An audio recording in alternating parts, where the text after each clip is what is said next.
이게 지금 우려하는 건 그거죠. 지금은 두 곳이지만 두 곳이겠어요? 앞으로 계속 늘어나겠지.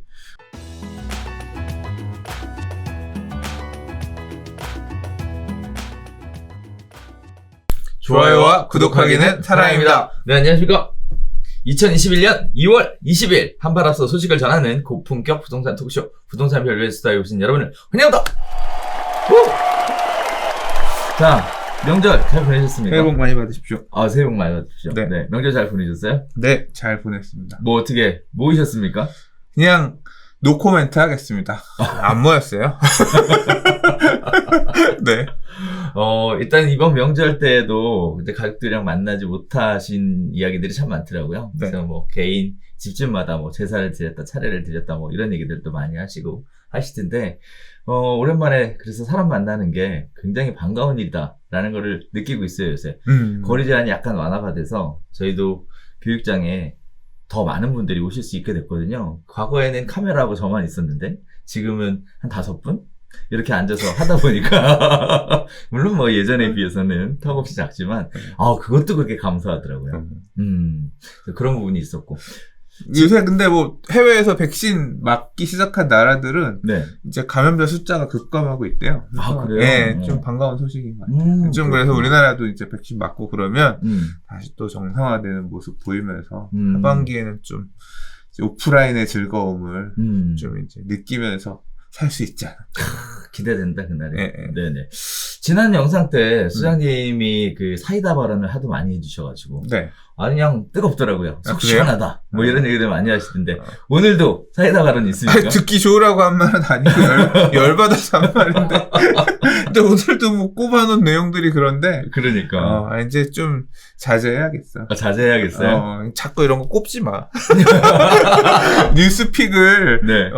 정윤 교수께서 하시니까. 네. 자꾸 그리고 이제 의도해가지고 콕콕 찔러서 끄집어내려고 물어보시는 거 아니야? 전혀 그런 거 아니고. 네. 제가 뉴스를 픽하는 기준은 일단 시청자분들이 많이 관심 갖고 보시는 그런 기사들을 중심으로 픽을 하는 건데, 네.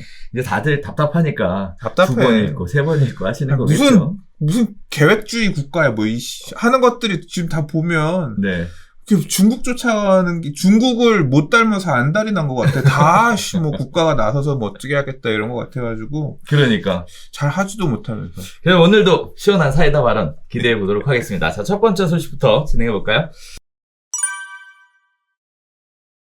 자, 사유재산 침해냐, 공공의 이익이냐, 변창흠표 토지 수용 관련해서 뜨거운 논란이 가중되고 있습니다. 83만 가구 공급하겠다는 이사 대책이 발표가 됐는데요. 용산구 쪽방촌 수용 등에 대한 반발이 굉장히 심하다는 얘기, 또 정부는 정당한 보상이기 때문에 문제 없다는 얘기가 극심하게 대립되고 있는 상황입니다.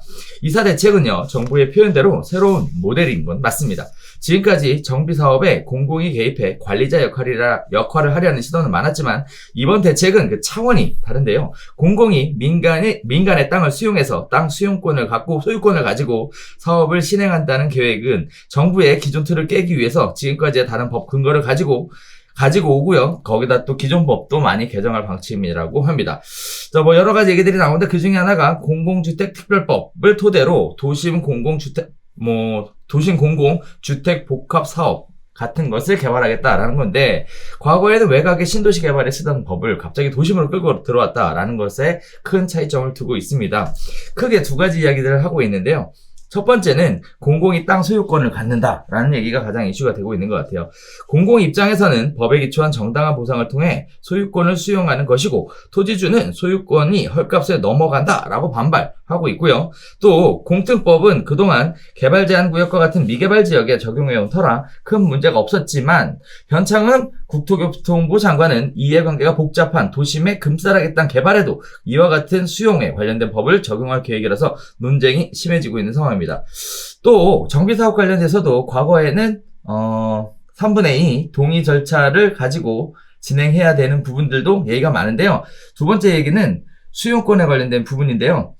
공공 직접 시행 정비사업 또 땅을 수용하는 방식으로 개발을 하기 위해 도정법을 개정한다는 얘기. 또 모든 수용 절차에는 조합원이나 토지 등 소유자 3분의 2의 동의를 전제로 하지만 사실 기존 정비사업은 4분의 3의 동의율이 필요했었다는 거. 동의율을 낮춰서 수용하겠다는 내용들이 계속 사유재산 침해 논란을 가중시키고 있는 상황입니다. 시장의 반응도 싸늘한데요. 토지주는 땅의 미래 개발 이익까지 바라보지만 공공수용자는 개발 이익은 배제하고 현재 가치로 배상하기 때문에 토지주 입장에서 보면 정당한 보상이 될 수 없다라고 갈등의 씨앗이 생기고 있는 상황입니다. 자, 극심한 분쟁의 시작 그리고 편가르기다 이런 얘기들이 나오고 있는 상황인데 모두가 윈윈할 수 있는 공급 대책은 과연 가능할 것인지 이런 방법밖에 취할 게 없었는지 어떻게 보고 계세요? 제가 지난 시간에 그 얘기했잖아요. 이거 칼부림 난다고. 이거 칼부림 나요, 실제로. 뭐 정부는 불을 지펴놓고 이들끼리 칼부림해라 뭐 거의 그런 식으로 방조하는 그런 정책일 수밖에 없어요. 일단 첫 번째로 지금 여기 여러 가지를 섞어서 얘기를 해주셔서 시청자분들이 오해를 하실 수가 있는데 잘 좀 풀어주세요. 영등포 네. 쪽방촌 그 다음에 동자동 용산의 서울역 앞에 동자동 쪽방촌 역 앞에 금싸라기 땅들이에요. 여기 사업하는 방식은 공공주택 특별법에 따른 거예요. 여기는 주민들의 동의가 필요 없어요. 그냥 국가가 나서서 여기 수용할래? 라고 수용하면 수용할 수 있는 거예요. 그래서 토지주들의 의견을 공청회 수준으로 의견을 잠깐 듣긴 드는데 그게 다야. 그리고 그냥 수용할 수 있는 거예요. 그래서 그냥 수용하고 날짜 기준 해가지고 그날 거기에 살았던 소유자 땅 같은 경우는 이 지어진 아파트 입주권 정도 준다고 하고 그렇지 않은 사람은 그냥 땅 갖고 넌 나가라. 이렇게 되는 거예요. 그러니까 땅을 뺏는 거예요. 말씀하셨던 것처럼 신도시 지을 때 주주들한테 뭐 언제 동의 구하고 신도시 졌냐. 내놓으라고 하면, 국가가 땅을 내놓으라고 하면 내놔야지. 이제 이런 마음으로 출발했던 게 서울의 알짜, 역 주변의 알짜, 금싸라기 땅에도 이제 시작된 겁니다. 이게 지금 우려하는 건 그거죠. 지금은 두 곳이지만 두 곳이겠어요? 앞으로 계속 늘어나겠지. 그리고 서울의 역세권의 커다란 영등포역이라고 하는 용산역이라고 하는 역세권 옆에 있는 알짜 땅 물고 했는데 강남의 재건축 아파트라고 이 짓 하지 못해요? 하라면 하는 거지. 공공이 필요해서 땅을 내놓으라고 하는데 이 법을 이용해서 여기에 이러한 이유로 임대주택들 확보하고 하기 위해서 공공이 요구한다. 땅 내놔라. 이걸로 해서 하면 뺏길 수 있다는 지금 이제 위험성이 바로 내 눈앞에까지 온 거잖아요. 그래서 이 내용은 당장 이제 이 소유주들이 이제 이 사실들을 알고 나서 이 지역에서 재개발 추진했던 분들 이제 막 절대 반대한다 이러면서 이제 난리가 나는 상황이고 정부는 뭐 문제가 없다. 이거는 법에 정해진 방식대로 하는 거기 때문에 그리고 어차피 보상은 해줄 거니까 정당한 보상이란 표현하지만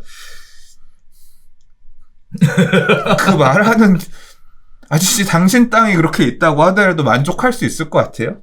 그냥 이거는 국가가 권력을 이용해서 사유재산을 뺏는 거나 다름없는 짓이에요. 저는 그런 생각이 들어요. 우리 흔히 이제 제가 지금 이제 497 세대예요. 그러니까 40대 90년대 학번 70년대 생이거든요. 근데 저 학교 다니기 앞서서 전대협이니 뭐 이제 이런 시대 소위 말하는 옛날 386 지금 586이라고 얘기하시는 분들 그러니까 뭐 그런 어떤 운동하셨던 사회주의자분들 이런 분들이 지금 어떻게 보면 사회의 중추잖아요. 이제 권력을 쥔 거예요. 올라가서 지금 뭐 변창훈 장관도 그렇고 제일 위에서 지금 정치를 하고 있고 정책을 만들고 하고 있잖아요. 이분들이 그 시절에 꿈꿨던 사회주의를 지금 실천하고 있는 것 같아요. 이거는 어마어마한 사유재산, 그러니까 이제까지 지켜왔었던 사유재산 가치를 되게 붕괴시키는 그런 행동이란 말이에요. 저는 이런 어떤 걸 하는 것 자체가 화가 나죠. 그러니까 이런 이게 아무 문제가 없다. 법에서 할 수 있는 거다라고 얘기하는 것 자체가 그런 분위기를 이게 뭐가 문제냐. 내가 꿈꿔왔던 공급 정책은 이런 거다. 공공이 나서서 개인의 땅들을 수용해가지고 국가 공익을 위해서 이런 걸 하는 게 필요로 했던 거다라고 하면서 막 지금 다 하려고 하는 그런 모습인 거잖아요. 굉장히 공포감을 느끼죠. 야, 이게 주택 정책 뭐 어쩌고저쩌고 얘기를 하더니 결과적으로는 불과 3, 4년 만에 여기까지 왔구나. 개인의 사유재산 땅들 그냥 동의도 없이 뺏어갈 수 있는 이런 거를 서울의 도심지 핵심 지역에서도 뭐 하면서도 전혀 뭐 이거는 굉장히 좋은 일이다. 작년에 저는 영등포 쪽방촌 볼 때 믿을 수가 없었는데 지금 이걸 더 확대하는 걸 보니까 이 사람들은 이게 문제가 없다고 생각하는구나. 이런 걸 보면서 와, 이거는 박정희보다 더한 거 아니야? 이제 그런 생각이 사실은 이제 첫 번째로 들었고요. 공공주택 특별법에 따른 공공주택 건설 사업이에요. 이제 그 다음에 이제 얘기하셨던 부분들은 뭐냐면 이제까지는 재개발 사업은 원래 공공이 하는 게 맞아요. 근데 공공이 해야 되는 사업을 민간한테 위탁해서 해왔거든요. 니들이 원래 지역을 정비를 해야 되는데 길도 좁고 주거 환경이 열악해서 이 주거 환경 열악한 거 개선을 해야 되는데 네가 살고 있는 동네에 집도 낡았으니까 집 고치면서 그런 주거 환경 개선도 해라. 그럼 사업 시행자를 니들을 줄게. 니들이 행정청의 위치에서 해라. 이게 원래 재개발 사업인데 지금 이제 하겠다는 건 뭐냐면 이제까지는 니들한테 그런 걸 하라고 줬는데 민간이 재개발 사업을 하라고 일단 일부 기능을 넘겨줬는데 우리가 그냥 직접 할란다. 지금 이런 식으로 지금 스탠스를 바꾸겠다는 거예요. 그리고 공공이 직접 시행하는 재개발 사업이라는 거는 뭐 법 개정 필요 없이요. 원래 지금 도시민주거환경 정비법에 있어요. 그 내용대로 하면 돼요. 그리고 뭐 일부 이제 조금 더 사업을 진행하기 위해서 추가하는 부분이 있을 수 있겠죠. 근데 공공이 시행하는 재개발 사업이 이제까지 흔치 않았어요. 맞아요. 흔치 않았던 이유는 뭐냐면 공공이 꼭 나서서 결국은 이 재개발 사업이라고 하는 거는 결국 재개발 사업을 모두가 다 바라지 않는단 말이에요. 재개발 구역 안에 굉장히 이해관계가 다른 사람들이 모여서 살기 때문에 맞아요. 누구는 재개발을 통해서 새 아파트를 받는 걸 희망하지만 누구는 그냥 그대로 사는 걸 희망하는 사람도 있는 거예요. 주로 이제 희망하는 사람들이 그 동네에서는 좀 좋은 집이나 좋은 건물이나 또 대지주들 이런 분들이 주로 반대를 하긴 하지만 이런 이해관계가 갈리는데 근데 어쨌거나 그 지역을 전체를 개발하려면 그 찬성하는 사람도 반대하는 사람도 땅이 필요하니까 동의 요건을 만들어 놓은 거거든요. 그러니까 찬성하는 사람이 일부 더 많으면 반대하는 사람의 땅을 뺏어서라도 해라. 왜냐하면 이 지역은 재개발을 해서 좀 좋은 주택으로 또는 지역을 정비해야 될 필요성이 있다. 이제 이런 관점에서 제도가 만들어진 건데 이게 재개발 사업 같은 경우는 재건축도 마찬가지지만 원래 5분의 4, 80% 이상이 동의를 해야 나머지 20%가 반대를 해도 그 사람의 땅을 재건축 같은 경우는 매도 청구 소송을 통해서 뺏어오거나 청구를 해서 팔게끔 하거나 아니면 재개발 같은 경우는 수용해서 갖고 와서 사업을 할 수 있게 이렇게 돼 있었던 건데 이렇게 되니까 이게 4분의 3, 이 5분의 4라고 하는 기준이 너무 높아서 사업이 잘 안 되니까 완화를 해서 75%, 4분의 3까지 낮춰놓은 거거든요. 이것도 마찬가지예요. 근데 4분의 3이 동의를 하면 4분의 1이 반대를 해도 무조건 뺏어올 수 있는 어떻게 보면 이 사유재산권을 굉장히 침해하는 요소가 많죠. 사업이에요. 그렇기 때문에 이 퍼센트라고 하는 굉장히 제한적으로 원치 않은 사람이 재산을 뺏기게 되는 거니까 이 사회가 이제까지 추구해왔던 가치관에 반하는 부분이 있는 거잖아요. 그러니까 제한적으로 조심조심해서 써야 되는데 공공이 시행하는 재개발 사업은 이 기준이 3분의 2 그러니까 66.7%만 토지주들이 동의를 해도 나머지 반대하는 3분의 1을 뺏어 갈 수 있게끔 공공이 하니까 좀 더 공공성이 있다고 본 거죠. 완화되어 있기도 하고요. 일부 사업 방식 같은 경우는 과반만 동의를 하더라도 나머지 과반이 하는 사람 땅을 반대하는 것을 뺏어서 사업을 시행할 수 있도록 이렇게 되어 있어요. 제도 자체가 지금. 이제 지금 그걸 이용해가지고 결국은 땅을 막 뺏겠다는 그런 거나 다름이 없어요. 그럼 이제까지는 왜 이렇게 공공이 직접 시행하는 방식을 안 해왔었냐. 당연히 반대가 심하고 야 그렇게 땅 뺏겨서 니들이 공공이 땅 뺏어가서 할 거였으면 하지 말자. 그리고 민간이 우리가 결국 땅 주인들이 사업 추진 주체가 돼서 하는 거랑은 그거는 우리가 주체가 돼서 하는 거니까 우리가 결국 내 집 펄고 내 집 짓는 걸 우리가 하는 건데 지금 공공이 시행하는 재개발 사업이라고 하는 거는 내 땅을 국가한테 주고 니들이 지금 집을 져서 우리한테 줘라 이렇게 되는 거잖아요. 그러니까 내가 주체가 되는 게 아니잖아. 그렇죠. 내 땅을 내놓는 거잖아. 그러니까 이 생각이 다른 거예요. 근데 이런 상황이 맞닥뜨려지게 되면 당연히 이해관계가 첨예하게 갈리죠.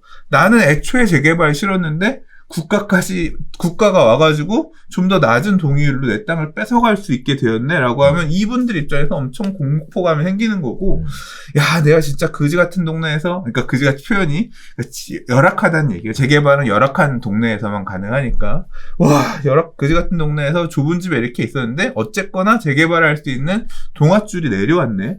무조건, 게다가 공공이 한다고 하니까 동의율도 낮아졌네. 이번 기회에 무조건 재개발해서 아파트로 이 낡은 썩어가는 이 집을 바꿔야지. 흔히 요새 썩빌 투자라 그래요. 썩은 빌라, 그거 썩빌 사러 다닌다고 지금 그 투자자들이 부르는데, 이 썩빌을 아파트로 바꿔야겠네?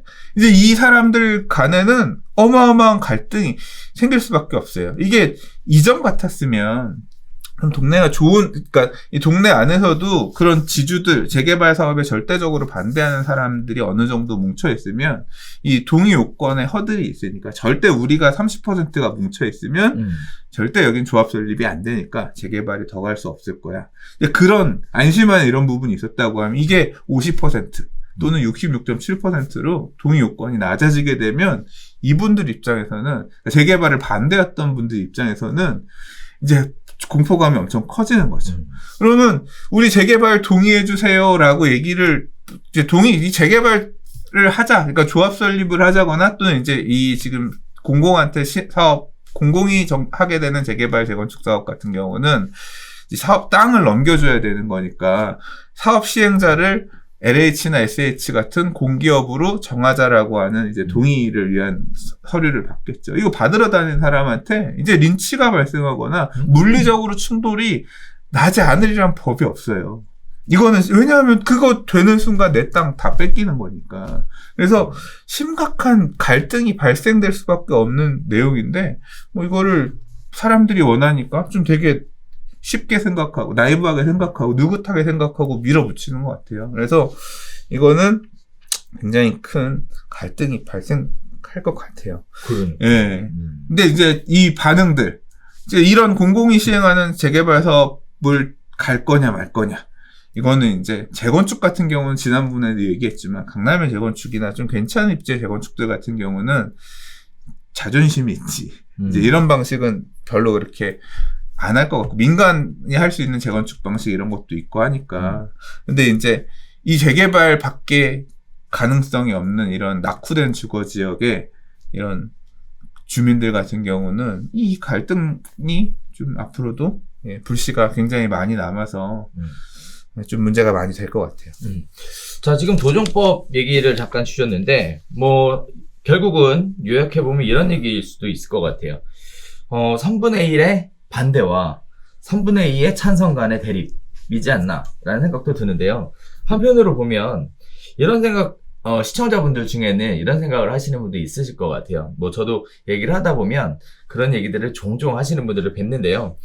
신도시 개발할 때 수용하는 거는 되는데 왜 도심지에서 수용하는 건 안 되는 거냐 라고 얘기하실 수도 있을 것 같은데, 결국은 수용 방식을 이용한다라는 것은 똑같잖아요. 근데 왜 거기는 되고 여기는 안 되는 걸까요? 그거는 질문하는 사람이 문제가 있는 거지. 아니, 비어있는 개발 제한 구역에 빈 땅들, 말 그대로 개발하지 말라고 묶어놨던 땅들, 옛날 몇십 년 전부터 묶어놨던 땅을 수용하는 거랑 지금 내가 사용 수익하고 살고 있는 도심지 안에 이 말 그대로 내가 나의 거쳐 살고 있는 나의 자산인데 이거 뺏어가는 거랑은 다른 문제죠. 그거 같은 급에서 생각하면 어떡해요. 네. 개발 제한 구역은 어차피 개발이 제한돼 있어 내가 갖고 있지만 재산권 행사는 하지만 사용 수익을 제대로 하지 못하는 그런 지역의 땅이었던 거잖아요. 묶어놨던 땅을 수용해서 가는 거잖아요. 그거랑은 별개의 문제죠. 예. 이건 지금 도심지 안에 이 땅들은 현재 정해져 있는 토지 이용 계획에 따라서 내가 재산권 행사도 할 수 있고 사용 수익도 할 수 있고 제한이 없는 그런 땅들, 그걸 뺏어가는 거잖아요. 어떻게 그걸 두 개를 같은 급에서 생각을 해요. 예. 수용이 적용되는 지역이 어떤 데보다는 지금 적용되는지. 도심지 안에서는 이런 걸 할 생각을 말아야 돼요. 하더라도 굉장히 제한적으로, 그리고 주민들의 의견을 많이 받아들여서 조심조심해서 해야죠. 이걸 보면 우리나라의 제도 자체가 얼마나 공권력이 세게 무시무시하게 작동하게끔 이 디자인되어 있는지 알 수가 있어요. 공공이 한다고 하면 어떻게 보면 민간이 하는 것보다 동의율 요건을 더 높여야 되는 거 아니야? 그렇지 않아요? 공공이 그렇죠. 하니까 동의율이 더 낮아. 차라리 공공이 하면은 그만큼 주민들의 반대가 더 많이 목소리가 반대로 동의율 90% 나오고 또는 100% 나와야 되는 거 아니야? 그렇지. 반대로? 그래야 공공이 나가서 나라를 뺏어가는 건데, 국가가 하는 거면 뭐 수령님이 하는 거니까 위대한 거야? 말도 안 되지. 자, 지금 첫 번째 이야기 나눠봤던 것처럼 이사 대책 이후에 지금 사유재산 침해 관련된 얘기들이 굉장히 뜨겁게 있습니다. 자, 이런 부분들이 조속히 매듭이 좀 돼야 될 텐데, 시작 초기부터 법 개정이 되기 전부터 이해관계가 첨예하게 대립되면서 극심하게 지금 분쟁이 시작되고 있고요.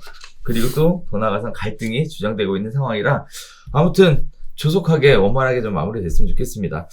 자, 두 번째 이야기로 가볼게요.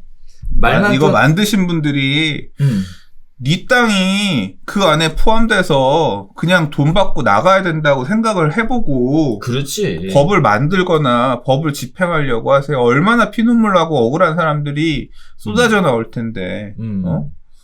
진짜 그러지 마세요.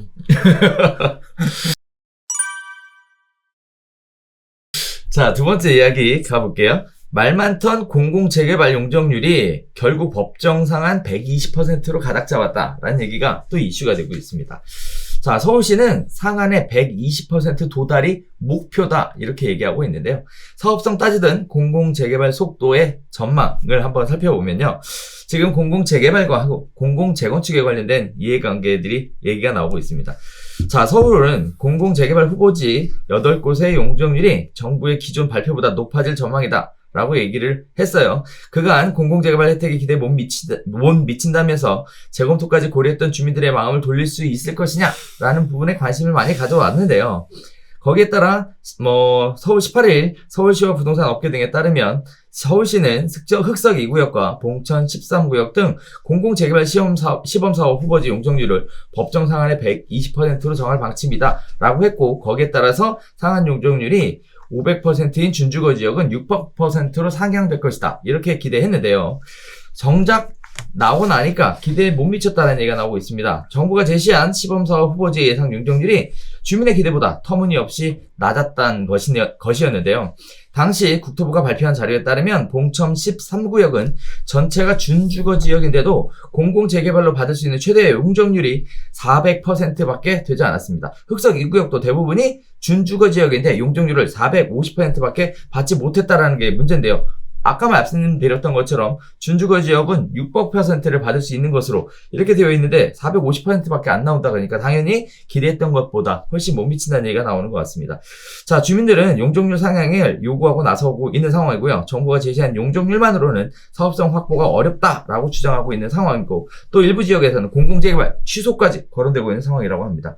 서울시 관계자는요, 정확한 수치나 건축계획이 나와봐야 법정 상한의 120%에 도달할 수 있을지 확인이 가능하다라고 하고요. 최대한 용적률을 올리는 것이 목표라고 해요.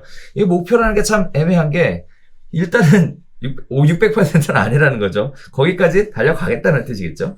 거기에 따라서 지금 한국부동산연구원이 최대 용적률을 기준으로 공공재개발 예상 분담금을 계산하고 있는 중이라고 합니다. 아직도 계산이 안 끝났다는 얘기네요. 네. 자, LH 등 공기업들은 우선 상황을 지켜보고 있는 상황이고요. 일단 확정적인 건 아니지만 다음 달 중에 개략적인 계획이 나올 것으로 예상한다라고 하고 있습니다. 자, 반면에 공공재건축도 이런 이상한 얘기들이 나오고 있는데요. 자, 서울시는요, 공공재건축도 차질 없이 추진 중이다라고 발표했대요. 지난달 공공재건축 사전 컨설팅을 신청한 아파트 단지 7곳에 사전 컨설팅 결과 자료를 배포했는데 조합들 반응이 긍정적이다라고 이야기했다고 합니다. 시 관계자는요, 아직 LH와 SH로부터 공공재건축 도시규제 완화 관련 추가로 들은 거는 없지만 조합 집행부가 호의적으로 반응했다는 소식을 들었다라고 하는데, 실제 다른 기사들을 찾아보면 공공재건축 시장, 실제 시장은요 전부 다 반대로 돌아서고 있는 상황이라고 합니다. 내 땅을 일단 넘기라고 136명 전원 공공재개발 쪽에 반대했다라는 소식과 함께 공공으로 이전했을 때의 리스크에다가 인센티브도 적어서 할 이유가 없다라는 얘기들이 나오고 있는 상황입니다. 수익률 산정 기준도 제시되지가 않아서요. 정부와 LH가 민간 재개발 추진 시 수익률을 멋대로 후려치기 한 뒤에 10에서 30%포인트 더 주겠다는 식으로 생생 만들 수 있을 가능성이 매우 높아서 믿을 수 없는 정책이다 라는 얘기들을 계속하고 있는 상황입니다. 공공재개발 굉장히 뜨거운 카드로 꺼내 들었었는데 시작부터 삐그덕 하는 모습들을 계속 보여주고 있습니다. 공공에 개입하면 사업성이 더 좋아질 수 있을까에 대해서 굉장한 의문이 드는 내용인데요. 이거 진짜 용적률 이렇게 풀어주고 정말 좋은 사업 개발이 가능한 건가요? 그러니까 이 120%라고 하는 내용은 이 공급 대책 얘기할 때부터 애초에 처음부터 있었던 얘기예요. 더 풀어준다는 얘기가 원래 없었어요. 그러니까 이 공공재개발이라는 얘기를 작년에 5월달, 6월달에 꺼내면서 나왔던 게 주택공급 활성화 지구라고 하는 용도 지구를 별도로 신설해서 주택법 안에 넣고 이제 그 지역, 주택공급 활성화 지구가 지정이 되면 기존의 국토이용법, 국토계획법에 따른 용적률보다 1.2배 올려줄 수 있는 그런 근거를 만들겠다는 거거든요. 그 근거에 따라서 지금 가능한 용적률을 이렇게 정하겠다는 거예요. 근데 지금 신청했던 곳들은 에이 설마 더 해주지 않겠냐 기대했는데 그것만 못하다라고 하니까 에이 정말 그거밖에 더 안 해줄 거야? 그리고 분양가도 이런 식으로 뭐 잘라서 싸게 분양한단 말이야? 그러니까 이제 실제로 별로 메리트가 없다라고 생각해서 소유하는 그런 조합들, 신청한 선정된 곳들 중에서도 나오는 것 같고, 뭐 사례에서 지금 흑석 2구역 같은 경우는 얼마 전에 봤던 기사에서는 추진위원장께서 되게 이거는 실제 너무 메리트가 없다. 그래서 주민들도 별로 그렇게 동의하지 않는 것 같다. 이제 뭐 그런 목소리가 기사에 나온 적도 있어요. 뭐 실제 가봐야 알겠지만. 그래서 지금 120%는 일단 그렇게 주택공급 활성화 지구로 지정이 되면 그 선으로 하겠다는 거니까 그걸 건드리기는 어려울 것 같고요. 그럼 이제 주민들도 따져봐야죠. 어떤 게 더 유리할지. 근데 요번에 그 8곳 선정된, 일단 선정된 시범 사업 후보지들 같은 경우 보면 아예 됐다고 하더라도 추진이 어려울 것 같은 주민 동의를 받기 힘들 것 같은 그런 사업장들은 나가리 될 거라고 보고요. 애초에 재개발이 적당하지 않은 되게 그 상가라든가 이런 게 많은 지역들, 동의가 나오기 힘든 지역 같은 경우는 아마 추진이 어려울 것 같고 추진 열망이 되게 많은 일부 구역들 같은 경우는 이제 이게 변수가 될 것 같아요. 지금 공공재개발로 가게 되면 3분의 2 동의 또는 심지어는 과반 동의만으로도 사업 시행자 지정을 할 수 있는 사례가 있어요. 그러면 절반이면 그냥 아까 말씀드린 것처럼 내 땅 뺏기는 이런 이제 경우가 생기잖아요. 이런 지주들이 위기감 느낄 거거든요. 근데 공공한테 땅을 넘기게 되면 땅도 수용당해서 뺏기게 되지만 사업 시행자를 넘기게 되면 땅도 뺏기게 되지만 그렇게 좋은 모델이 아닐 거잖아요. 그러니까 결국은 이제까지는 내가 이 재개발 사업에 반대하는, 그러니까 민간 방식, 그러니까 이 공공한테 땅을 넘겨서 공공이 시행자가 되는 재개발 방식 말고 조합을 만들어서 재개발하는 방식. 이제 이 방식으로 추진을 하다가 안 됐던 곳들이 많거든요. 그러니까 4분의 1 이상이 반대를 하니까 조합 설립을 하지 못해서 그 다음 단계로 넘어가지 못했던 그런 곳들이 있어요. 이제 이런 곳들 같은 경우는 딜을 하겠죠. 조합 추진위원장이 가서 반대하는 주민 가서 딜을 하겠죠. 선생님, 우리 공공재개발 가면 수용돼서 가는 거 아시죠? 예, 그거 우리 해보니까 별로 시뮬레이션 안 나오는데 선생님이 반대하시면 우리 공공재개발밖에 안 돼요. 그러면 과반은 우리 만들 수 있으니까 3분의 2는 우리 동의서 지금 다 바로 거둘 수 있으니까 그냥 그거 받고서 저희 LH한테 땅 뺏겨가지고 그거 재개발 하실래요? 그냥 동의서 내셔가지고 우리 조합 만들어서 그냥 우리끼리 하실래요? 택하세요. 하면 뭐라고 하겠어요? 고민하겠지. 아씨. 더럽고 꽉 물려빛네 하면서 통해서 내는 사람들 나오겠죠.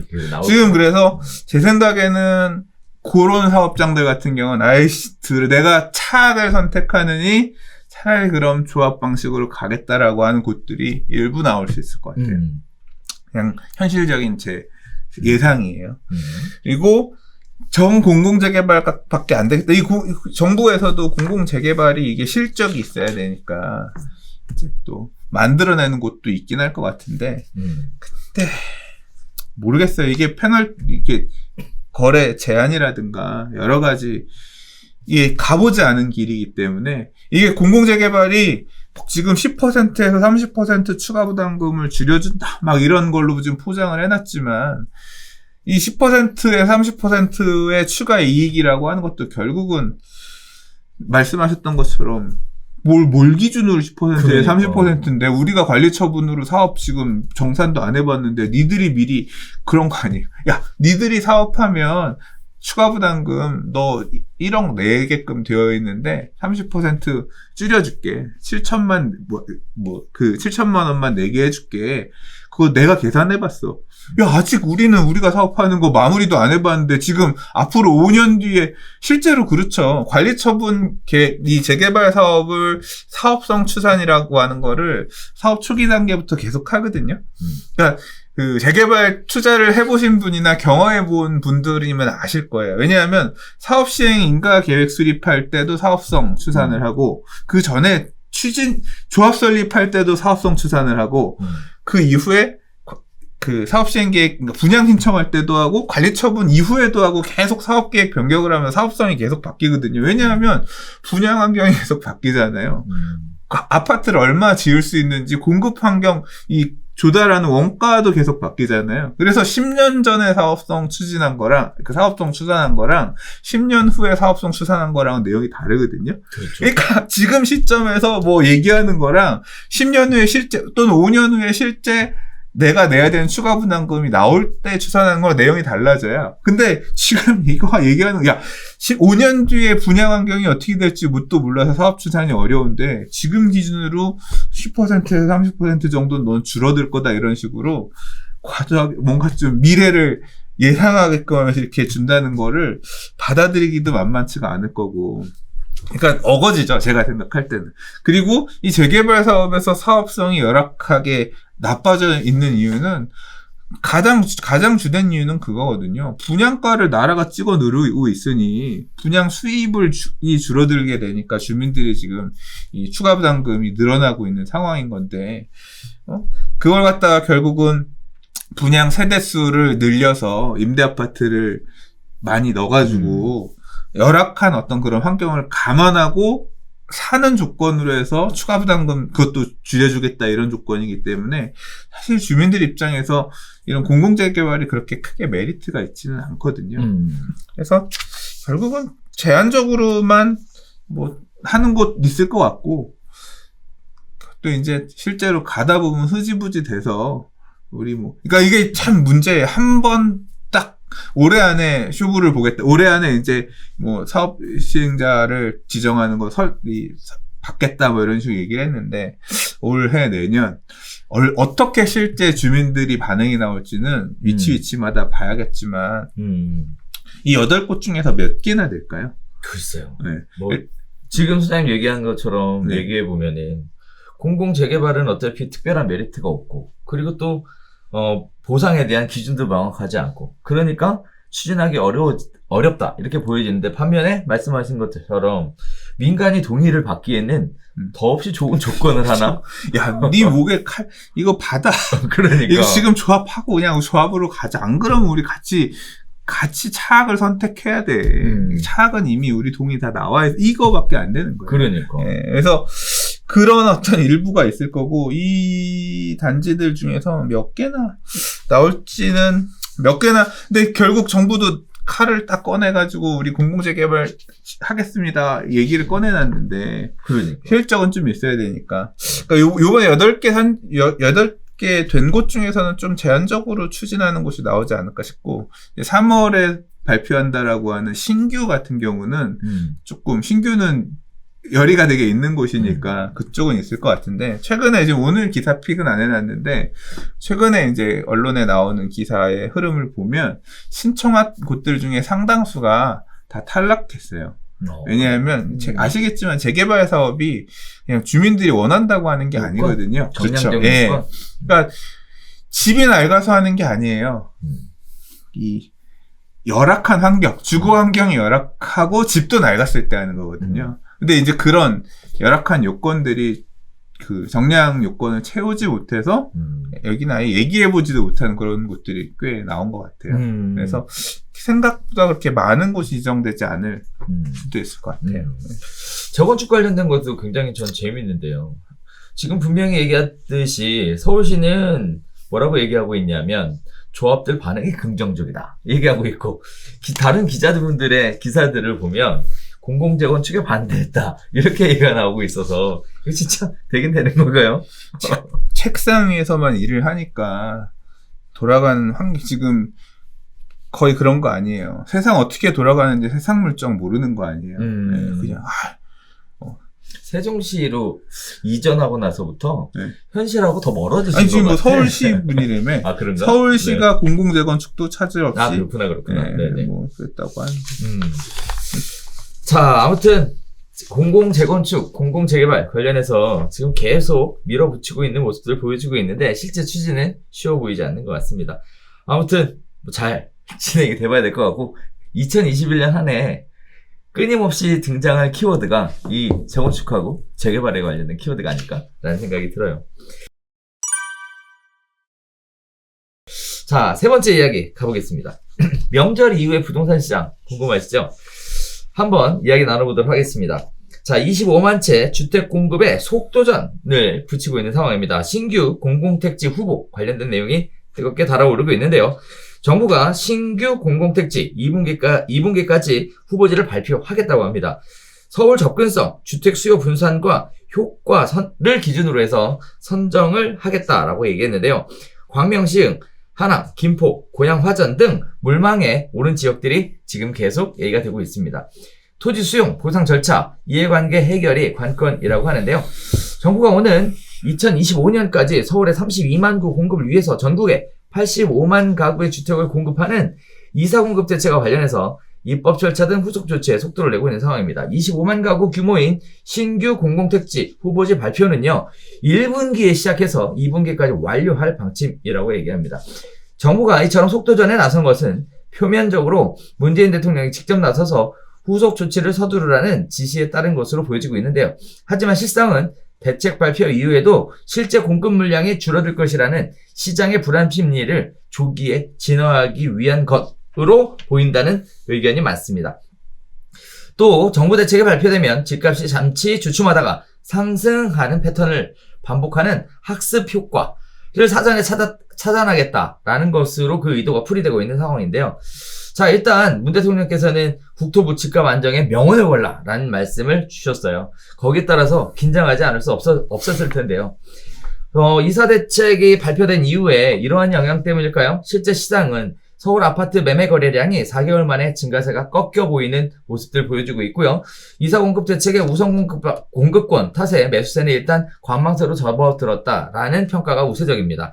신고가 경신이 지속되나 영향적인 재건축, 신축 위주로만 진행되고 있다라는 모습도 보여주고 있고요. 전세값 급등세조차도 약간 주춤해지는 모습으로 시장 안정을 되찾을지 주목되고 있는 상황이다라고 얘기하는데, 자, 일단 이번에 다룰 이야기는 신규 택지 지정에 관련된 이야기를 먼저 다뤄보고 싶어요. 지정되기 전과 지정된 후 어떤 것들이 어떻게 달라지는지, 첫 번째는 인근 집가는 어떤 영향을 미치게 되는지, 그리고 또 신규 택지 지정이라는 것이 시장 안정에도 좋은 영향을 주는지, 이 두 가지 이야기 한번 나눠보고 싶은데요. 잘 모르는데?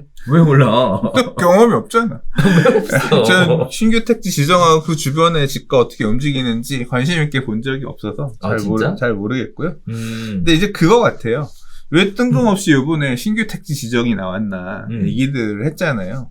저는 이제 그런 것 같아요. 우리가 3기 신도시 발표를 할 때, 택지지구 발표를 할 때 계속 거론되다가 빠진 곳들이 있어요.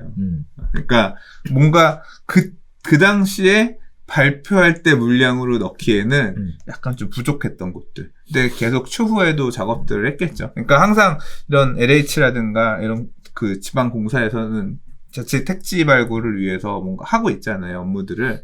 그 물량들 중에서 일부가 조금 이제 또 발표할 만큼 준비가 돼서 그런 게 아닌가. 그래서 뭐 유력하다고 막 계속 얘기 나오다 빠꾸 먹었던 데들 있잖아요. 네. 그런 것들이 신규 택지로 조금 추가될 수 있지 않을까. 근데 이제 그런 택지들 중에 보면 굉장히 괜찮은 택지들도 분명히 있었거든요. 그래서 결국 지금 시장 수요층들 중에서 3기 신도시, 뭐 당장 올해부터 사전 청약 준비하고 계신 분들 있잖아요. 예, 이제 이런 분들이 뭐 물량이 생각보다 이렇게 많지는 않지만 떨어지면 그럼 다음에 여기라도 해봐야지. 이제 그런 것들 중에 뭐 상대적으로 좀 나쁘지 않은 곳이 또 나오네. 기대해 볼 만한 이제 그런 물량들이 조금 추가적으로 공급될 예정이다. 뭐 그런 의미 정도로 좀 되지 않을까 싶습니다. 일단 신규 택지에 관련된 얘기를 굉장히 고속하게 서두르는 모습들을 보여주고 있는데 지금 여기에서 나오는 것처럼 대통령의 지시도 있었을 텐데요. 시장의 불안 심리를 조기에 진화하기 위한 방법, 그리고 또 학습 효과를 사전에 차단하겠다는 의지, 뭐 이런 것들이 굉장히 영향을 미치는 것 같아요. 그런데, 그럴 수도 있겠죠. 네네.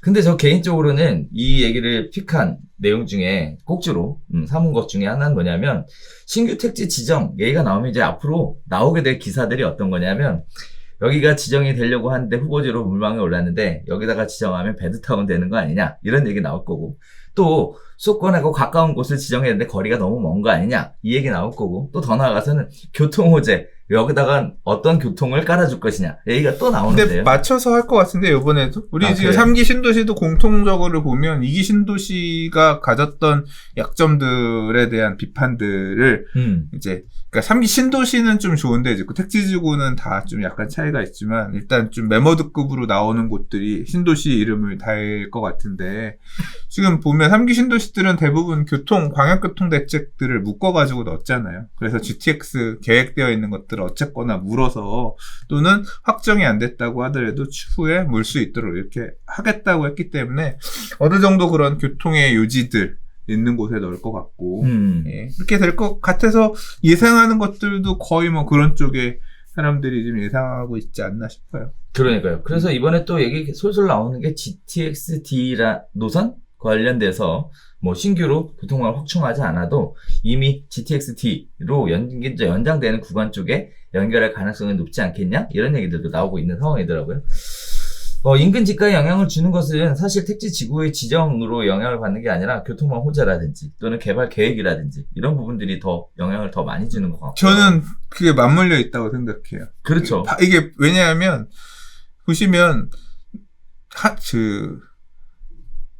다산 신도시, 그러니까 다산 지금이나 이 지역 같은 경우도 왕숙이 들어오면서 GTX를 물고 들어왔잖아요. 그러니까 하남도 그렇고 결국 뭐냐면 그 지역에 이 3기 신도시가 들어오면서 그런 교통을 물고 오면서 지역 호재가 만들어지기 때문에 그것 때문에 가격이 더 올라. 맞아. 그래서 그게 배제가 할 수 없어요. 결국은 들어오면 얘네는 그런 교통 인프라라든가, 그리고 3기 신도시도 공통적으로 보면 자족 용지 비율이 되게 높은 편이거든요. 채울 수 있느냐 없느냐는 다음 문제고, 일단 그러면 그중에 양질의 일자리, 뭐 양질의 일자리는 모르겠지만 아무튼 지식산업센터라든가 이런 곳들은 좀 넣어서 올 테니까 이제 그런 개념 때문에 기대들 되면 일단 그 주변에 이제까지는 외로운 섬처럼 이렇게 덩그러니 떨어져 있었던 아파트였는데, 옆에 신도시가 오면서 저기 신도시의 인프라를 나눠 먹을 수 있는 그런 우리 택지지구가 되겠네, 그런 아파트가 되겠네, 이제 이런 것들이 만들어지면서 분명히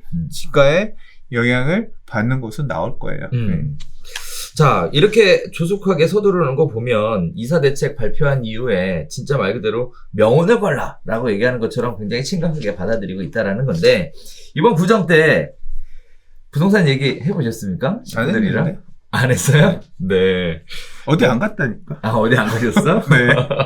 많은 분들이 얘기를 해보면 하셨다고 하더라고요. 부동산 이야기들이 뜨거운 제사상의 화두였다, 이런 얘기들을 하시던데, 그런 부분들도 있고, 또 한편으로는 지금 이사대책에 대한 효과인지, 아니면 진짜 처음에 발표되고 나서 좀 숨고르기 좀 하잖아요. 그 기간 안에 들어가 있는 건지는 모르겠지만, 지금 현재 시장 상황은 진짜 조용합니다. 예상했던 것보다 많이 조용해요. 그래서 과연 이 효과가 지속될 것인지, 또는 정부가 얘기했던 것처럼 이 효과의 지속을 위해서 이러한 공급대책, 신도시 택지지구 이런 부분들을 지속적으로 얘기하는 거 아닐까라는 생각도 들면서, 과연 어느 지역이 새로운 택지개발지구로 지정될지 한번 관심 있게 지켜보시면 좋을 것 같습니다. 청약을 준비하시는 분들한테는 좋은 기회가 될 수도 있겠죠. 뭐 좋은 기회라기보다 아직 운도 안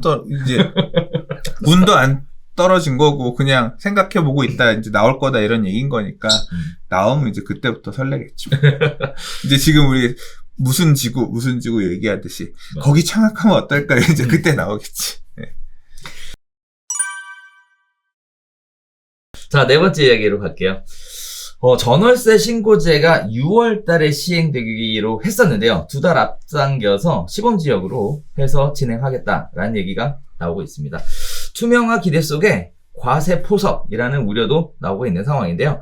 18일 부동산 업계에 따르면 국토교통부가 지난 16일 진행한 새해 업무 보고에서 문재인 대통령에게 6월 시행으로 예상됐던 전월세 신고제 시행을 2달 앞당겨 시행하겠다라고 보고를 했다고 합니다. 다만 구체적인 시범 대상 지역은 밝히지 않았는데요. 전월세 신고제가 시행되면 임대인은 임대차 계약 후 30일 안에 임대 보증금, 임대료, 임대기간, 신규 갱신 여부 등 관할 지방자치단체에 신고하셔야 됩니다. 시범 기간에는 큰 문제가 없지만 6월 이후부터는 큰 문제가 생겨요. 자, 전월세 신고제 시행에 따른 순기능이라고 하면 첫 번째가 전월세 신고제 도입으로 시장의 정보가 투명하게 공개될 것이다 라는 얘기가 나오고 있고요. 또 정부 입장에서는 시장 동향을 더욱 정밀하게 파악할 수 있는 근거가 될 수 있다라는 얘기가 나오고 있습니다. 자, 세 번째는요. 임대소득이나 중개보수료가 양성화돼서 세원 파악이 용이해진다라는 순기능에 대한 이야기들이 나오고 있는데 반면에 부작용에 대한 이야기도 심각하게 제기되고 있는 상황입니다. 첫 번째는 임대료를 하향 신고할 것이다. 두 번째는 보증금과 월세를 반대로 신고할 것이다. 세 번째는 임대인의 각종 비용을 전가할 것이다. 라는 얘기들이 있습니다. 정치권에서는요, 또 일반 많은 임대사업자들은 이런 생각들을 해요. 임대소득에 세금을 부과하기 위한 작업 아니냐라는 얘기들을 하고 있는데요. 현재 연 2천만 원 이상의 임대소득은 종합소득세 과세 대상이고요. 2천만 원 이하인 경우에는 분류과세 대상입니다. 거기에 따라서 세금 징수를 위해서 하는 거 아니냐라는 색안경을 끼고 보시는 분들도 굉장히 많다라고 얘기하는데요. 순기능 그리고 부작용. 자, 이게 시행된다면 임대를 하고 있는 입장에서는 과연 어떤 준비를 미리 할 수 있을지에 대한 소장님 의견도 궁금한데요. 그냥 세금 낼 준비를 해야죠. 뭘. 돈 많이 벌어놔야 한다. 세금 내고 세금 때문에 한번 세금 내보니까 이거 월세 이거 받아갖고는 안 되겠다. 월세를 좀 더 받아야겠네. 그 생각을 모든 임대인들이 하겠죠. 그렇지. 네. 전세로 놨던 걸 일부 반전세로 전환해야 되겠다. 뭐 이제 그런 사람도 있을 거고. 그렇죠. 네. 일부는 매년 내야 될 세금 정도는 분담해서 월세로, 보증부 월세로, 전세 7억이었는데, 전세 7억 간주 임대료에 따른 연 소득세가 얼마다. 그러면 이제 그거 정도는 1년에 한 번씩 연세로요. 제가 소득세, 그러니까 뭐 그렇게 하면 되겠네. 아예. 전세 7억에 놨어. 근데 제가 이게 소득세와 간주임대료가 나온대요. 그러면 전세 7억에 딸려있는 그 소득세 나오면 그 소득세만큼은 임차인이 부담한다. 그렇게 특약으로 달아서 월세고 1년에 한 번씩 주세요. 소득세만큼. 종부세는 제가 낼게요. 보유세는 제가 낼게요. 근데 요거 딸려있는 소득세만큼은 내주세요. 그럼 연세로 5월 달에 뭐 계산할 때 그때 주시면 됩니다. 뭐 안 나면 그거 보증금에서 까고요. 뭐 이런 식으로 특약 달아가지고. 그냥 무섭다, 이거. 쓸 것 같은데? 들어도. 아니, 써도 그거 쓰지 않겠어요? 무서워. 네. 아니, 근데 이게, 그러니까 소득이 있는 곳에, 이게 지금 이 전월세 신고제 또는 이제 임대 소득에 대한 과세가 문재인 대통령 시절에 이제 시행이 되는 거지만 지금 얘기가 처음 나온 게 아니잖아요. 적어도 제가 기억하기로는 이명박 대통령 시절에 나왔던 거예요. 10년도 더 전에 2009년, 2010년에 이미 3주택 이상부터 단계적으로 3주택 전세부터 과세하겠다. 근데 집값이 막 폭락하면서 그런 얘기를 할 수 있을 만한 상황이 안 돼가지고 야 집값 빠져가지고 난리나 죽겠는데 여기에 뭐 소득세를 내라고 이제 그러면서 잠잠해 있다가 다시 이제 집값이 확 오르고 나니까 이제 공론화되면서 이제 입법까지 지금 가고 있는 그런 상황인 거거든요. 그래서 뭐 소득이 있는 곳에 세금이 있다. 전세를 받는 것도 간주임대료니까 그거에 준해서 세금을 내야 되는 거고, 월세도 당연히 내야 되는 거고, 그런 거고, 뭐 이제 그렇게 소득에 대해서 투명한 과세를 하겠다라는 측면에 이렇게 가는 것까지는 오케이. 결국 뭐냐면 그러면 그거에 준해서 이제 임대료 부분도 더, 세입자분들은 임대료를 올릴 생각을 해야 더 되겠네. 납부할 준비를 뭐 해야 되는 거죠. 결국은 그러니까 세입자가 더 낸 월세가 국가의 세금으로 이렇게 그 조세정과라고 하잖아요. 그렇죠. 그렇게 갈 것이다. 자, 일단 시청자분들께서 정확하게 아셔야 될 것 중에 하나는 법은 다 통과가 됐어요. 시행 일자만 두고 있는 상황이라는 거 그렇죠. 정확하게 아셔야 될 것 같고요. 이거를 뭐 하냐 안 하냐의 문제가 아니라 일단 하는 겁니다. 빨리 한다. 그렇죠. 그거를 좀 당겨서 하겠다라는 준비가 얘기니까. 이게 원래 6월에 하겠다라고 했던 이유가 뭐냐면 이 우리도 부동산 실거래가 신고할 때 보면 RMS 뭐더라? 그 부동산 실거래가 신고 시스템이 있잖아요. 네. 그 본인 인증해가지고 맞아요. 가서 하는 그런 어떤 시스템을 만드는데 시간이 걸린단 말이야. 그래서 좀 기다렸는데 빨리 만들어졌나 보지. 그러니까 법 통과되고 만들어라고 만들었는데 뚝딱 만들어져서 테스트해보고 이제 할 수 있겠다 싶으니까 이제 조금 2달 빨리 하는 그런 거 아닌가 싶어요. 이제 이거 되면 실거래가 신고되고 그다음에 이제 그 내용 가지고서 자료들 만들어서 이제 그 지역별로 주택 형태별로 뭐별로 평균 임대료 그렇죠. 이런 거 만들어주면 이제 그 내용 가지고 지금 세금도 걷지만 한편으로는 이제 임대료 통제 정책에도 활용하는 DB를 쓰겠죠. 그렇죠. 이게 당장은 그 내용이 안 나와도 앞으로 뭐 1년 뒤, 2년 뒤 이런 때에는 이 자료를 토대로 해서 얼마든지 임대료 상한제든 그렇죠. 이제 그런 내용으로 분명히 써먹을 겁니다. 그러니까 보면서 기쁘지가 않아. 이래도 세금, 저래도 규제. 그러니까. 예. 또 여기서 주의하셔야 될 부분이 하나 있어요. 신고 의무자가 임대인입니다. 거기에 따라서 신고의 내용을 보면 일단 계약했을 때만 신고하는 것뿐만이 아니라 계약이 해제가 돼도 신고를 하셔야 된다는 부분들이 있어서 이거 잘못해서 신고를 30일 안에 제대로 못하면 뭐 거기에 따른 과태료를 물을 수 있는 부분이라 과태료 이거 칼 같은데. 그러니까요. 이거 뭐 빼도 박도 못한다라는 거거든요. 이제 부동산 중개하시는 분은 아실 거예요. 이거 빼도 박도 못합니다. 거기에 따라서 신고 의무가 굉장히 강하기 때문에 굉장히 스트레스 많이 받을 거다라는 생각이 좀 들어요. 자, 아무튼 전월세 신고제 시범 지역이 어느 지역이 될지, 과연 신고하는 시스템이 어느 부분에서 어디까지 입력하게 될지 이런 부분들도 살펴봐야 되겠지만 아무튼 세금에 대한 부과로 연결될 수 있다라는 것은 너무나 당연한 사실이라서 거기에 따른 대비는 좀 하셔야 돼요. 이거 근데 주택만이에요? 아니면 상가도요? 일단은 전월세 다. 네, 임대. 싹 다예요. 싹 싹 다. 다. 네. 자, 5번째 이야기 보겠습니다. 이번에는요, 부동산 실거래가 신고를 등기 신청의 기준으로 바꾼다는 얘기가 나오고 있는데, 굉장히 이례적인 얘기들입니다. 자, 등기 신청일부터 30일 이내로 하는 부동산 거래 신고 등에 관한 법률안 개정안이 발의가 된 상황입니다. 최근 이 얘기를 하려면 이 배경을 좀 이해를 하셔야 돼요. 굉장히 배경을 보고 저는 깜짝 놀랐습니다. 최근 3년간 총 78,009건의 부동산 실거래가 취소 신고가 있었대요. 취소 신고 의무화가 시행된 2020년 2월 이후 11개월 동안 취소된 건이 무려 37,535건에 달한답니다. 아니 도대체 왜 실거래가 신고를 해놓고 취소했을까? 라는 건데요. 입법 진행하시는 의원실의 이야기에 따르면 취소된 실거래가 중 상당수가 고의로 고가의 매수 신고한 후 취소하는 가격 혼란 행위로 분석됐다고 합니다. 거기에 따라서 실수요자에게 부정확한 부동산 정보를 제공하는 행위라서 없애야 한다라는 건데요. 변경이 필요하다라는 건데요. 부동산 실거래가를 계약 기준이 아닌 등기 기준으로 하면 부동산 거래 정보의 신뢰성을 높일 수 있다. 거기에 따라서 신고 기준을 계약일이 아닌 등기 신청일로 바꿔야 한다라는 것이 그 취지입니다. 가격 정보 왜곡도 막고 가격 안정 도모도 할 수 있다라는 건데 가격 안정 도모는 좀 이따 나눠볼 건데 의미 있는 얘기일 것 같아요. 또 시장 상황을 뒤늦게 반영하기 때문에 혼란도 우려된다라는 얘기들이 있는데요. 실제 시장과 실거래가 데이터가 2, 3개월의 오차가 나오기 때문에 매수자들이 혼란이 가중될 우려가 있다고 하고요. 경험이 부족한 사람들은 3개월 전 가격을 보고 오는 것이기 때문에 가격이 많이 올라가면 왜 이렇게 비싸냐 라는 얘기를 할 수도 있다라는 거예요.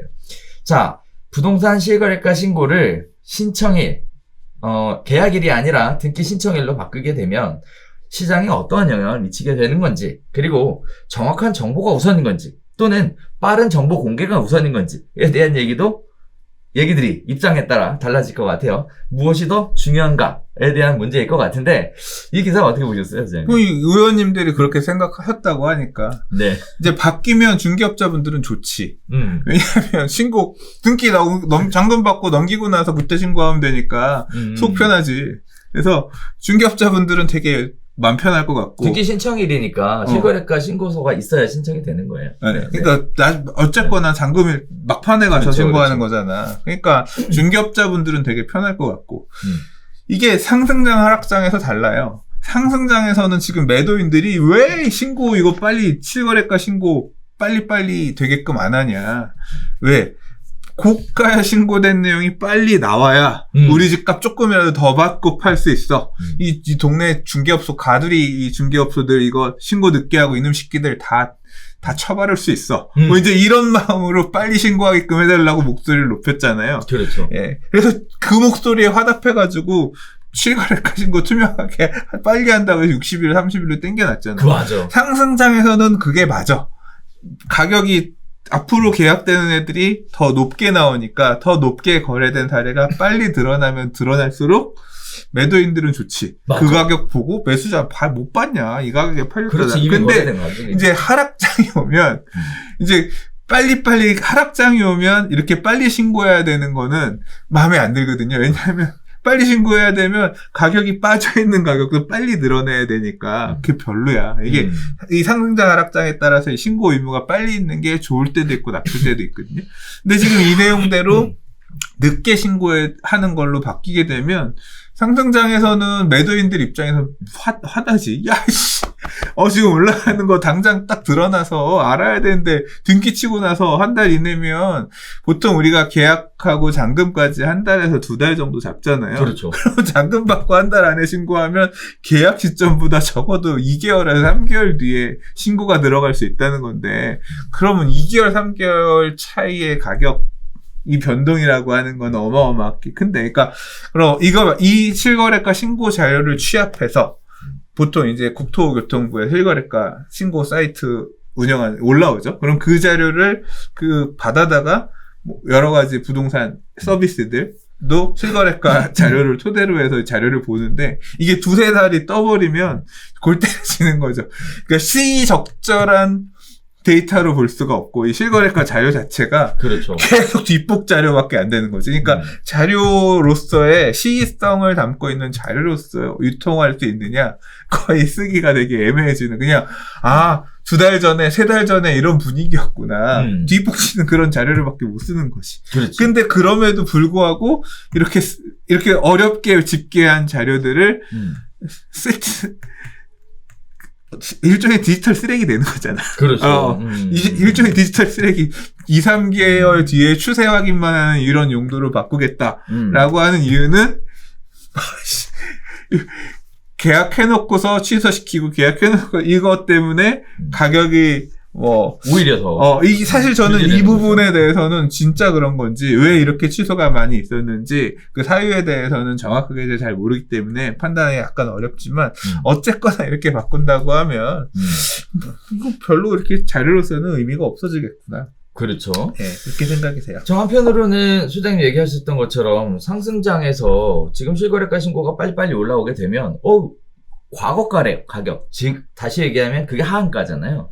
거기에 따라서 실거래가 신고 관련해서 매도자들도 얼마 신고됐는데 우리는 얼마는 받아야 되지 않겠냐.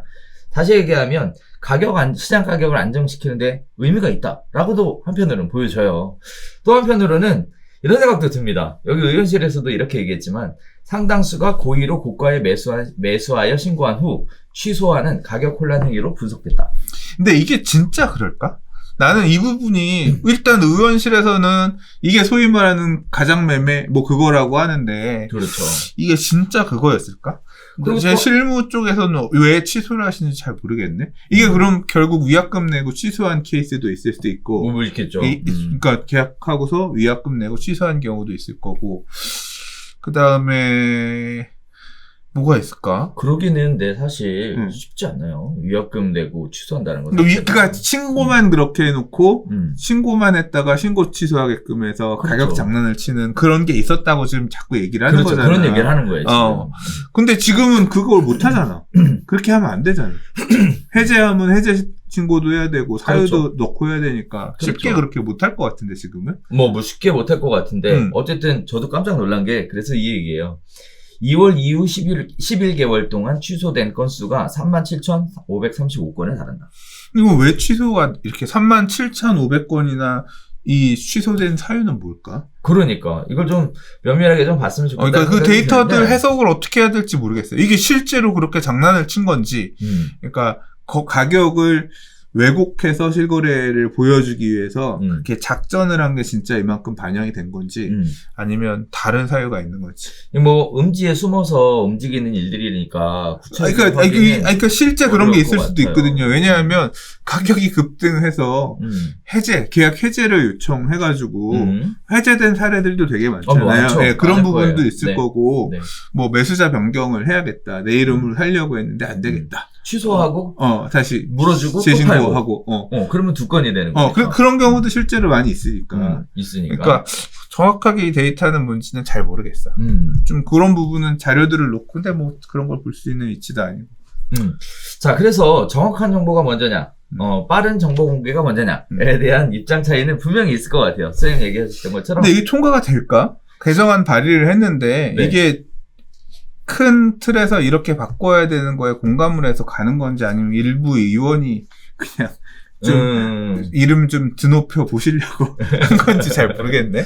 일단 위원회에서 구체적으로 입법에 대한 배경을 조사를 하겠죠. 그리고 나서 그게 정말 의미가 있다라고 얘기하면 개정안을 추진을 할 수도 있을 것 같은데 어쨌든 굉장히 의미 있는 얘기였다라고 생각하는 거는 빠른 정보가 먼저냐, 빠른 정보 공개가 먼저냐라는 의견 차이가 있을 수 있다라는 거, 그리고 상승장에서와 하락장에서의 의견 차이가 또 180도 다르다는 거. 하락장이 되면 이제 그때는 매도인들이 좋지. 가격이 떨어져서 거래되는 게 3달 뒤에 나오니까 아이고 매수인들 입장에서 답답하지. 매수인들 입장에서는 야씨 정보 빨리 다시 앞으로 바꿔라. 아무튼 그렇습니다. 자, 6번째 이야기 보겠습니다. 현금 청산 관련된 얘기가 마지막 이야기로 나눠보겠는데요. 이사대책 이후에 부동산 시장이 굉장히 뒤숭숭한 상황입니다. 4일 이후에 사업구역 부동산 매수자는 현금 청산하겠다라는 얘기가 발표가 됐었죠. 아파트 대신 빌라 입주를 고려했던 실수요자들이 난감을 표시하고 있는 상황입니다. 법적 논란도 불가피한 상황인데요. 반면 아파트 수요는 공고한 상황입니다. 자, 실거주 목적으로 주택을 매수하더라도 추후 정부가 공공 직접 시행 정비사업 대상 지역으로 지정하게 되면 현금 청산돼요. 그래서 4일 이후 부동산을 매수하게 되면 그 부동산은 무조건 현금 청산됩니다. 전문가들은 법적인 소재가 있다고 하고 있으나 정부는 그렇지 않다라는 단호한 입장인데요. 거기에 따라서 매수세가 빌라 시장에 멈춰섰습니다. 지금 표에서 보이시는 것처럼 연립하고 다세대 가격 상승률이 굉장히 높이 올라갔던 것이 사실입니다. 특히 서울 지역의 빌라나 다세대 가격이 굉장히 많이 올라가고 있었는데요. 거기에 따라서 사람들이 굉장히 많은 관심을 갖고 찾아왔어요. 그런데 이사대책 발표하고 나서 2월 5일부터 매수를 진행을 했는데 공공개발지역으로 딱 지정이 돼버리면 현금 청산한다고 해버리니까 이거 지금 뭐 난리 났습니다. 지금 해야 되냐 말아야 되냐 고민도 굉장히 깊어지고 있는데요. 불안감에 따라서 거래 자체가 아예 안 되고 있다라는 설명입니다. 자, 입주권 논란에 대해서도 정부는 문제없다라고 계속 강조하고 있는 상황인데요. 기존 소유자의 재산에 대한 보상은 현금 보상의 원칙이고 감정평가 후 실시하는 보상은 헌법상 정당한 보상에 하기 때문에 문제가 없다라는 얘기고요.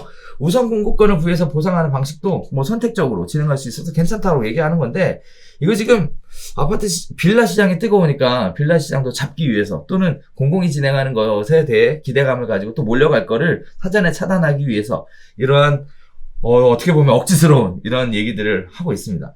빌라 사지 말라는 얘기죠? 네. 이렇게 요약하면 되는 거죠. 그냥 부동산 개발될 곳에 가서 부동산을 사서 진입하지 말아라. 시장을 없애버린 거죠. 그러니까. 네. 뭐 굉장히 얘기들이 많이 나올 것 제가 같은데 이거 관련. 얼마 전에 페이스북에 글 썼어요. 제가 그 내용을 한번 읽어볼게요. 자본주의 사회에서 시장을 없애버리면 어떤 결과가 나오는지 OECD 국가에서 실험 중이라는데 사실인가요? 네. OECD 국가 중 하나가 자본주의 사회에서 시장을 없애면 어떤 결과가 나타나는지 되게 실험하기 힘든 내용이잖아요. 근데 그렇죠. 과감하게 실험하고 있는 나라가 있어요. 2017년부터 시행하고 있는 나라인데요. 이 나라에서는 일단 투기과열지구라는 게 지정이 되면 네. 재건축은 사지도 팔지도 마. 그래서 재건축 조합원지 양도 제한 규정이란 걸 적용해서 그냥 아예 투기과열지구 재건축을 사면 청산이야.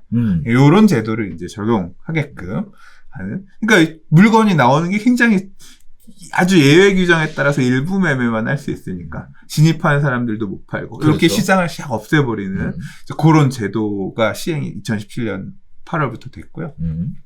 그다음에 조정 대상 지역이라는 규제 지역이 지정되면 그 안에서 주택을 파는 다주택자는 양도소득세를 훨씬 많이 내라. 그래서 규제 지역 내 양도소득세 중과 제도를 이렇게 도입을 해가지고 이제 올해 6월 1일부터는 양도 차익의 80%까지 세금으로 다 남는 거 있으면 80%까지 국가가 이렇게 다 가져가게끔 하는 이런 이제 이러다 보니까 다주택자들이 물건을 안 팔아. 다주택자 매물이 씨가 마르는 이제 이런 시장을 없애버리는 정책도 나왔고요. 그다음에 지금 이 내용이죠. 이게 아니구나. 부동산 호재가 있는 지역을 아예 그냥 부동산 사고 팔 때 니들 맘대로 사고 팔지 마. 이 자유주의 국가긴 하지만 허가를 받고 사고 팔아. 구청장의 허락을 받고 니든 사도 돼. 너는 팔아도 돼. 허락을 받고 사고 팔아라. 이 집에 실제 들어와 살 건지. 집을 네가 갖고 있어? 그럼 그거 팔았다라는 거 나한테 증명하지 못하면 이 안에 집은 더 사면 안 돼. 허락 안 해줄 거야. 이렇게 토지거래 허가 제도를 서울의 한복판, 서울이라고 얘기했네요. 네. 도심지 한복판에서도 하게끔 하는 이런 나라가 있고요. 그리고 임대차 거래도 한 번 계약하면 임차인은 계약기간에 상관없이 2년의 임차 기간을 무조건 주장할 수 있고, 그리고 원하면 2년 뒤에 임대료를 5% 이내에만 증액을 해주면서 4년 이상을 거주할 수 있게끔, 이렇게, 이런 제도를 팍 바꾸면서 기존에 살고 있던 사람들이 다 눌러 앉을 수 있게끔 딱 돼버리니까 신규 임차인들이 들어갈 집 물량이 갑자기 시장에 사라져버리면서 임대료가 급등하는 이제 이런 상황이 나타나기도 했고요. 그 다음에 이게 이제 또 올해의 방법이네요. 앞으로 공공이 시행할지 안 할지 모르는 그런 지역의 재개발 이 추진될 것으로 보이는 또는 재건축이 추진될 것으로 보이는 지역의 주택은 특정 일자, 갑툭튀한 날짜야. 이 날짜에 이후에 부동산을 취득한 사람은 그냥 다 청산, 집 안 줘. 이렇게끔 딱 제도를 만들어가지고 일단 재개발이 될 것으로 기대되는, 이게 되게 웃긴 게 이런 재개발 예상 안 하고 그냥 빌라 샀어도 추후에 지정되면 그냥 바로 다 작발 나는 거야. 이런 말도 안 되는 깡패네. 초유의 어떤 이런 겁주기, 이게 무슨 입법을 지금 해놓은 것도 아니고 이런 입법을 초법적으로 해서 우리가 앞으로 할 거니까 사지 말아라, 이런 거를 국토교통부 이름 보도자료를 내가지고 언론에 쫙 뿌리면서 계속 홍보하면서 겁주고 있는 이런 규제를, 이걸 통해서 결국 뭐냐면 사지도 팔지도 못하는 이런 상황이 생기니까, 살 사람이 없는데 당연히 팔 사람이 없지. 팔고 싶어 팔지 못하지. 지금 사는 사람은 앞으로 팔지 못하지 또. 왜냐면 앞으로 계속 안 될 거니까. 그래서 시장을 이렇게 다 사라져 버리게끔 하는 이제 이런 제도를 운영하고 있는 나라가 있어요. 시장을 없애버려. 그냥 이 물건의 가격이 불안할 것 같아? 그러면 사지도 팔지도 마. 시장을 없애버려. 그러면 이제 이게 어떻게 결과가 날 것이냐. 일단 뭐 임대차 이런 거에서는 몇 개 드러났어요. 시장을 없애버렸더니 임대 가격이 폭등해버렸어. 그렇죠. 예. 지금 이제 재건축 이런 것도 매물들 사고 싶은 사람은 있는데 살 수 있는 물건들, 조합원지 양도가 가능한 예외에 따른 물건들은 굉장히 제한적이니까 수요는 있는데 공급이 줄으니까 어떻게 돼요? 가격이 올라야죠. 그리고 지금 당장 보세요. 압구정 최근에 굉장히 막 가격들 올랐다고 급등했다고 기사 많이 나오는데 왜 지금 갑자기 압구정에 초과 수요가 갑자기 발생했어요? 딱 한 두 가지 이유죠. 조합 설립 민간하면 조합 설립이 조합원 지위 양도가 제한이 되니까 들어가고 싶어도 못 들어가. 그렇기 때문에 지금 살려면 지금 사야 돼. 그래서 지금 수요가 몰리는 것도 있고 또 그럼 지금 조합을 왜 빨리 하려고 해? 지금 조합 설립 안 하면 2년 이상 거주한 사람만 분양 신청할 수 있게끔 또 겹 규제를 쌓아놨잖아. 그거 피하려는 사람들이 지금 물건은 몇 개 없는데 수요는 또 이만큼 쌓이니까 또 가격이 올라간 급등한 이 상황이 만들어졌죠. 시장을 없애는 게 시장이 작동 안 하게끔 하는 게 이런 식으로 부작용들을 계속 지금 내고 있는 상황인 건데 이제 빌라 사고 팔지 말아라. 이것도 시장을 아예 없애버리는데 빌라를 사고 팔지 못하니까 부동산 가격이 안정화되겠냐? 진입을 못한다고 해서 이 부동산 가격이 이 부동산 가격이 매수하면서 신규 진입을 하지 못하지만 이게 뭔가 잘못 생각하고 계신 거죠. 왜냐하면 내가 빌라를 그러니까 제가 예를 들어서 내가 아파트 청약을 계속 하고 싶었는데 첨수 가점이 안 돼서 나는 계속 당첨이 안 됐어. 그래서 내가 나도 새 집을 받고 싶은데 도심지 안에 새 집을 받고 싶은데 3기 신도시도 절대 내 조건에는 안 될 것 같고 나는 새 아파트 사기에는 언감생심이고 이 공공재개발에 진입을 해서 그냥 그렇게 좋은 집이 아니라고 하더라도 아파트 한 채 받고 싶어 이런 수요가 있을 거 아니에요. 이 사람이 가서 재개발 하나 사. 그럼 이 사람은 내 집 마련한 거예요, 안 한 거예요? 들어가서 이 집만 잘 갖고 있으면 아파트 한 채 되잖아. 그러면 다른 청약을 안 해도 돼. 실제 10년 전, 15년 전에는 이런 식으로 재개발 투자를 통해서 내 집 마련, 상대적으로 소액으로 새 아파트를 갈 수 있는 루트를 찾아가지고 했었어요. 나도 그 중에 하나야. 그렇게 해서 새 집을 청약으로는 안 되니까 그것 때문에 재개발 공부를 한 거란 말이에요. 근데 그걸 차단했잖아. 그럼 이게 공급 효과가 있을까? 그럼 반대로 이렇게 공공 재개발을 통해서 지어진 집은 나중에 짓고 나면 중간에 거래를 차단했으니까 안 비쌀까? 결국은 물려서 들고 이거 팔 수 없어서 들고 있었던 사람들이 짓고 나면 도심지 안에 새 아파트 공급 나오는 거니까 그거 받는 사람들이 그 차익은 다 먹겠지. 시행에 따라서 오르고 상승분 이런 것들은 다 먹겠지.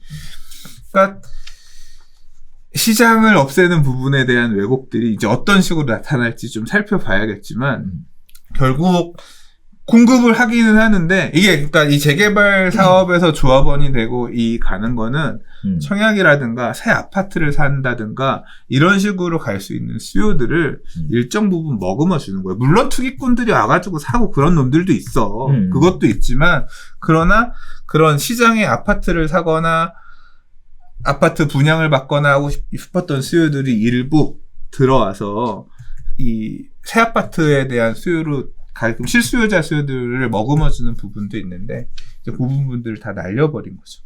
근데 그 방식 자체가 너무 도가 지나치고 상상도 못했던 어떤 그런 수준이라서 이게 제가 지난번 별별 수다 때도 얘기를 했지만 이 또한 마찬가지 이 사유 때문에 공공재개발 판 열심히 깔아놨지만 추진 안 될 가능성도 되게 커요. 이게 이 공공이 시행하는 경비사업 방식으로 갈 경우에는 2월 4일 이후에 매수한 사람은 다 청산이다. 이 이야기는 재개발 사업 안에서 재개발 사업을 추진하고자 하는 소유자들은 결국 각자의 위치에서 이해관계에 따라서 어떤 방식이 나한테 더 유리할까 이걸 생각해서 선택할 수밖에 없거든요. 그러니까 굉장히 결국 개인들 다 각자 도생 나의 이익을 위해서 사는 거잖아요. 근데 나는 이 집에 입주할 건 아니야. 중간에 난 팔아야 돼. 근데 이 규제가 작동을 하면 나는 못 파는 거잖아요. 그렇죠. 그럼 그 사람은 무조건 공공재개발 반대하는 거예요. 여러 채를 갖고 있는 사람이 2월 4일 이후에 판 것들은 그냥 2월 4일 기준으로 해서 전체에 대해서 이 구역 안에 내가 집을 두 채 갖고 있었는데 두 채에 대해서 하나만 아파트 주겠다? 딱 정해져 버렸어. 그럼 난 또 반대하는 거야. 이제 그런 식으로 반대하는 사람의 목소리가 커지면 이 반대하는 사람은 결국은 땅을 나라에다가 뺏기는 거잖아요. 그렇죠. 보상가만 받고 뺏기는 거기 때문에 이거는 나의 재산이 심각하게 침해당하는 거기 때문에 말 그대로 목숨을 걸고 사투하는. 저는 재개발 지역에서 용산 4구역 참사였던 그 지역의 세입자였단 말이에요. 얼마나 이게 그렇게 나이브하지 않아요. 저는 화염병들 날아다니고 하는 거 제 눈으로 다 봤단 말이에요. 심각해요. 그래서 추진 주체와 이런 규제에 따라서 손해가 발생하는 사람들 간에 극립한 이 극심한 대립이 생길 수밖에 없는 그런 이 사유이기 때문에 이제 이게 결국은 이 시장을 없애버린 부분이 사업 추진에도 굉장히 큰 걸림돌로 작동을 할 거고요. 한편으로는 또 이게 이제 또 이 시장을 없앤 게 가격적인 측면에서도 어떤 식으로 작동할지 조금 생각해 봐야 될 것 같아요. 근데 개인적으로는 벌써 영향을 미치는 것 같아요. 연락 안 오던 몇몇 부동산들이 제가 갖고 있었던 재개발 입주권 관련해서 팔았냐고 계속 연락 옵니다, 지금. 그러니까 이게 결국은 이 신규 추진 재개발은 매수가 아예 안 되니까 그치. 그냥 그러면 결국은 이거는 그러니까 나는 공공재개발되면 저 공공재개발 추진되는 빌라 하나 사서 새 아파트 받아야겠다.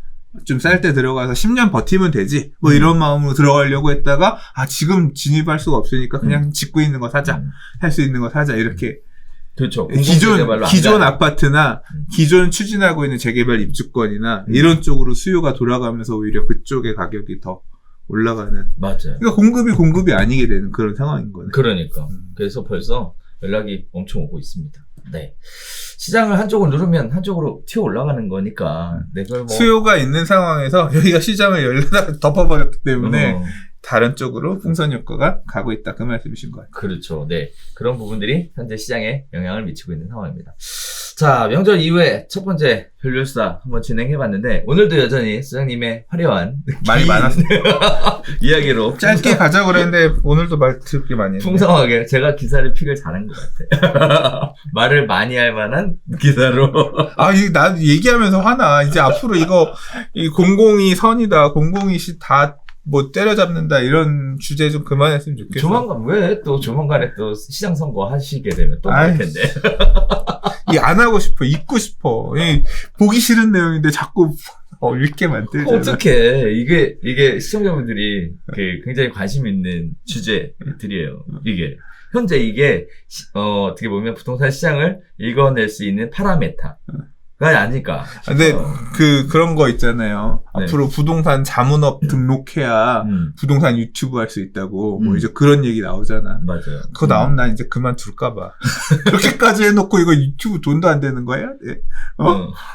진짜. 자문업 등록해야지. 네.